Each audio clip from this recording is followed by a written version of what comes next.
S K Sajeesh, ഇവിടെ happiness പദ്ധതി അല്ലേ, ഹാപ്പിനെസ് പ്രൊജക്ട്, ഹാപ്പിനെസ് ആ പദ്ധതിയിൽ അഴിമതി ആരോപണം ഉന്നയിക്കുന്നത് റിജിൽ മാക്കുറ്റി അല്ല. ആ പദ്ധതിയിൽ ഇന്നേ വരെ ആരെങ്കിലും ഉന്നയിച്ച പ്രതിപക്ഷ നേതാവേ അല്ല.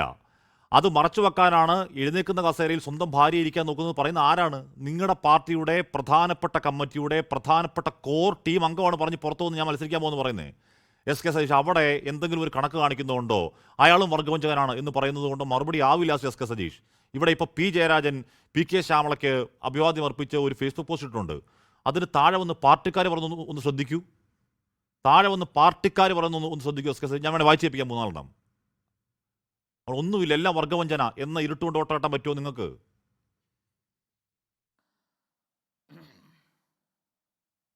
ഹാഷ്മി, ഒരു കാര്യം, പാർട്ടി പ്രവർത്തനം നടത്തുകയും അതിനുശേഷം പാർട്ടി താനാണ് എന്ന് കരുതി തൻ്റെ മഹത്വം മാത്രം വെച്ച് അതിൽ വിശ്വസിച്ച് അല്ലെങ്കിൽ അതിൻ്റെ പേരിൽ പാർലമെൻ്ററി വ്യാമോഹത്തിലേക്ക് പോയി എന്തും വിളിച്ചു പറയാൻ പറ്റുന്ന രീതിയിലേക്ക് ചില ആളുകൾ മാറിപ്പോകും.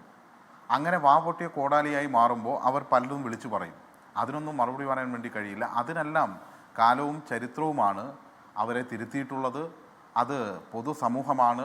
കമ്മ്യൂണിസ്റ്റ് പ്രസ്ഥാനം കേരളത്തിൽ പൊതുജനങ്ങളുടെ മുന്നേറ്റത്തിന് വഹിച്ച പങ്ക്, ആ ചെങ്കൊടിയെ ഇല്ലാതാക്കാൻ വേണ്ടി ആര് എവിടെ നിന്ന് ശ്രമിച്ചാലും അതിനെയെല്ലാം നല്ലവണ്ണം പ്രതിരോധിക്കുകയും കൂടുതൽ ശക്തമായി പാർട്ടിക്ക് വളർച്ച നേടാനും കഴിഞ്ഞ അനുഭവമാണ് നമ്മുടെ മുന്നിലുള്ളത് എന്നതുകൊണ്ട് ഞാനതിൻ്റെ വിശദാംശങ്ങളിലേക്കും പോകുന്നില്ല. ഇവിടെ കുറേയേറെ കാര്യങ്ങൾ നേരത്തെ ഇവർ രണ്ടുപേരും ഇതിൻ്റെ ഇടയിൽ പറഞ്ഞു പോയതിനാണ് ഈ ഘട്ടത്തിൽ ചില കാര്യങ്ങൾ മറുപടിയായും മറ്റും പറയേണ്ടത്.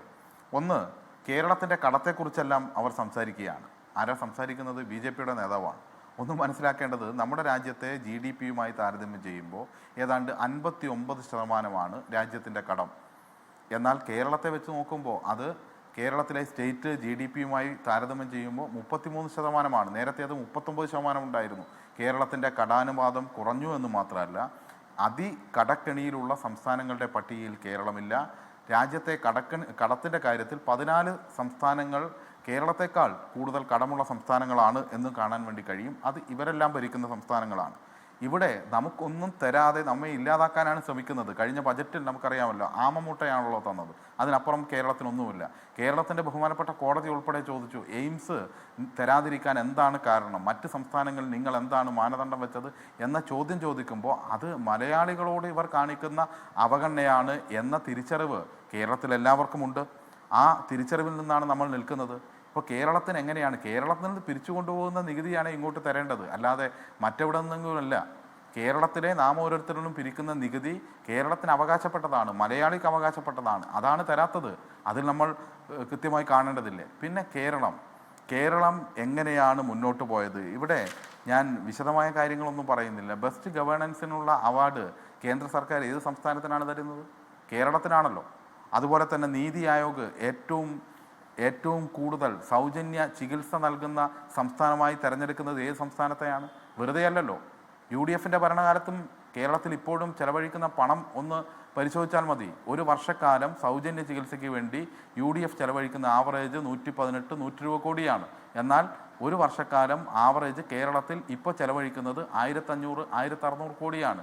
8700 കോടിയോളം രൂപ 5 വർഷക്കാലം, ഈ 5 വർഷക്കാലം മാത്രം സൗജന്യ ചികിത്സയ്ക്കായി നൽകിയത് കൊണ്ടാണ് രാജ്യത്ത് ഏറ്റവും കൂടുതൽ സൗജന്യ ചികിത്സ നൽകുന്ന സംസ്ഥാനമായി കേരളം മാറിയത്. മികവിൻ്റെ പല സൂചികകളിലും വിദ്യാഭ്യാസത്തിൽ 1-ാം സ്ഥാനം, മികവിൻ്റെ സൂചികയിൽ നീതി ആയോഗ് കേരളത്തെയല്ലേ തിരഞ്ഞെടുക്കുന്നത്? എന്താ കേരളത്തെ തിരഞ്ഞെടുക്കുന്നത്?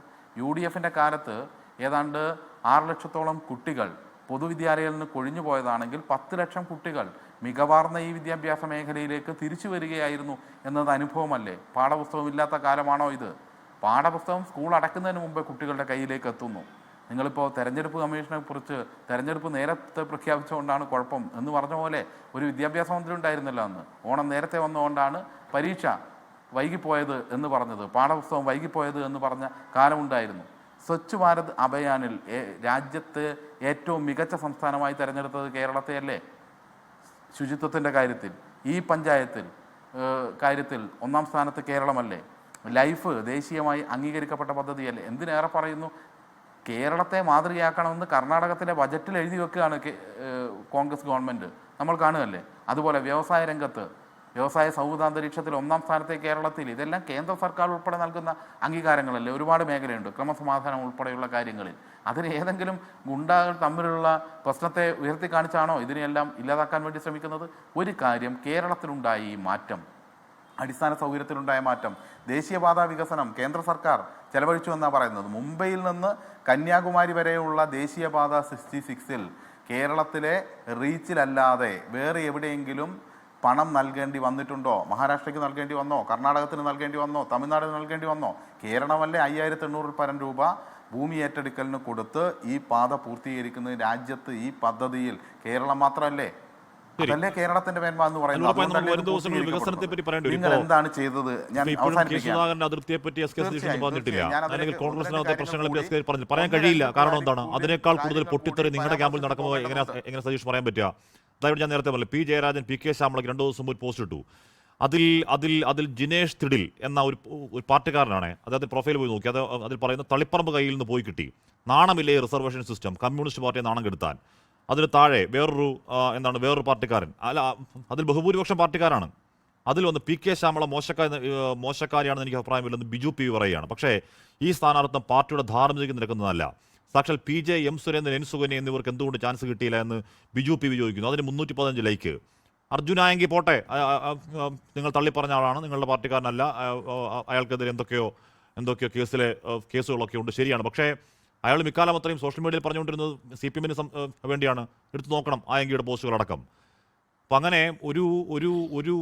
ഏതോ ഒരു സംസ്ഥാന സെക്രട്ടേറിയറ്റ് അംഗത്തിൻ്റെ പാർലമെന്ററി വ്യാമോഹം എന്ന് കരുതി നിങ്ങൾക്കതിനെ തള്ളിക്കളയാൻ കഴിയില്ല സജീഷ്, തള്ളിക്കളയാൻ നോക്കിയാലും. അല്ല, ഒറ്റ കാര്യം പറയാം. ഈ കണ്ണൂർ ജില്ലയിൽ തന്നെ കേരളത്തെ ആകെ നയിച്ച MV രാഘവൻ ഉണ്ടായിരുന്നു. MV രാഘവൻ ഈ പാർട്ടിയെ പുലർത്തി മുന്നോട്ട് പോകാമെന്നാണ് കരുതിയത്. അവസാനം എവിടെ എത്തി എന്ന് നമ്മൾ കണ്ടിട്ടുള്ളതാണ്. ഗൗരിയമ്മ ഉൾപ്പെടെയുള്ള കേരളം ആദരിച്ച നേതാക്കന്മാർക്കുണ്ടായ അനുഭവം എന്ന് നമ്മൾ കണ്ടിട്ടുള്ളതാണ്. ത്രിപുരയിൽ ദീർഘകാലം മുഖ്യമന്ത്രിയായിരുന്ന അവിടുത്തെ നൃപൻ ചക്രവർത്തി, അദ്ദേഹത്തിൻ്റെ അവസാനത്തെ ആഗ്രഹം എന്തായിരുന്നു? തെറ്റുപറ്റിപ്പോയി. അവസാനം മരിക്കുമ്പോൾ ചെങ്കൊടി പുതച്ച് മരിക്കണം എന്നതായിരുന്നു ആഗ്രഹം. അവസാനം അദ്ദേഹം മരണപ്പെട്ടു പോയി. അതിനുശേഷമാണ് പാർട്ടി തീരുമാനിച്ച് അദ്ദേഹത്തിന് പാർട്ടി മെമ്പർഷിപ്പ് കൊടുത്ത് ആ ആഗ്രഹം പൂർത്തീകരിച്ചു കൊടുത്തത്. തെറ്റായ വഴിയിലൂടെ പോയവരെല്ലാം അവസാന ഘട്ടത്തിൽ അഭയം പ്രാപിച്ചത് ഈ ചെങ്കൊടി കീഴിൽ തന്നെയാണ്. അവർ ആ വഴിയിൽ പെട്ടുപോകുമ്പോൾ ആ വലതുപക്ഷ ആശയങ്ങൾ വെച്ച് അവർ പലതും വിളിച്ചു പറയും. അതൊക്കെ സ്വാഭാവികമാണ്. അത്തരം വിളിച്ചു പറയൽ, എന്തെല്ലാം ആക്രമിക്കൽ ഇക്കൂട്ടർ എല്ലാവരും കൂടി നടത്തിയിട്ടുണ്ട്. എന്നിട്ട് കേരളത്തിലെ കമ്മ്യൂണിസ്റ്റ് പ്രസ്ഥാനം തകർന്നു പോയോ? ഒരു കാര്യം മനസ്സിലാക്കേണ്ടത്, 1937-ൽ 4 പേരാണ് കമ്മ്യൂണിസ്റ്റ് പാർട്ടിയുടെ കേരളത്തിലെ ആദ്യ സെല്ലിൽ ഉണ്ടായിരുന്നത്. EMS-ഉം MC ശേഖറും K ദാമോദരനും കൃഷ്ണപിള്ളയും ഉൾപ്പെടെയുള്ള 4 പേർ. ആ 4 പേർ മാത്രമുള്ള പാർട്ടി ഈ നാടിന് വേണ്ടി പ്രവർത്തിച്ച് കേവലം 2 പതിറ്റാണ്ട് കഴിയുമ്പോഴേക്ക് ഒറ്റയ്ക്ക് കേരളം ഭരിക്കുന്ന കമ്മ്യൂണിസ്റ്റ് പാർട്ടിയായി ഉയർന്നിട്ടുണ്ട്. ആ കമ്മ്യൂണിസ്റ്റ് പാർട്ടി ഭൂമിയുടെ അവകാശികളായി മലയാളികളെ മാറ്റി. ഉത്തരേന്ത്യയിൽ നിന്ന് വ്യത്യസ്തമായ ഒരു ജീവിതാന്തരീക്ഷം ഇവിടെ സൃഷ്ടിച്ചു.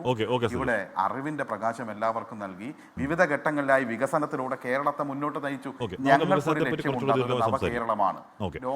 ലോകത്തെവിടെയായാലും ഏത് സമയത്തും 24 വാർത്തകളും ഓഗ്മെന്റഡ് റിയാലിറ്റി പാക്കേജുകളും എക്സ്പ്ലെയിനറുകളും വിശദമായി കാണാൻ ഞങ്ങളുടെ YouTube ചാനൽ നിങ്ങൾക്ക് സബ്സ്ക്രൈബ് ചെയ്യാം.